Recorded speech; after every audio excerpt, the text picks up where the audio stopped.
Hey guys, it's me Lee and I'm here with Kiss to show you how to remove your false lashes without damaging your real lashes. Also, I'm going to show you how you can clean those lashes and use them multiple times. What you're going to need is some Q-tips, a liquid eye remover, a tweezer, and a lash case. So what you're going to need is your Q-tip, and then you're also going to need is liquid eye makeup remover. And you're going to dip your Q-tip into your liquid eye makeup remover. And the reason why we're using the liquid eye remover is because it makes it easier for you to remove your false lashes without damaging your real lashes, also without tearing up your false lashes. So now I'm going to apply the makeup remover onto the lash line.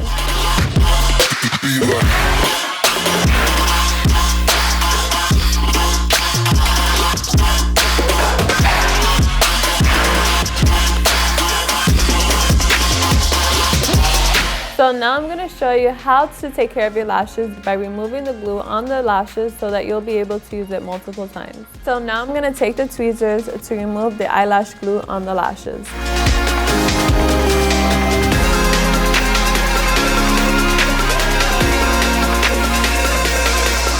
So now I'm going to take the Q-tip and dip it into the makeup remover.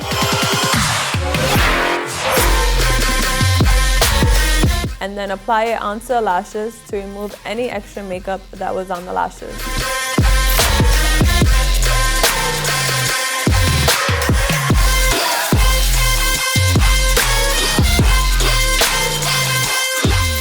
So to keep your lashes in the best condition, all you have to do is just store them in a lash case so that the shape would stay the same and you can reuse them again.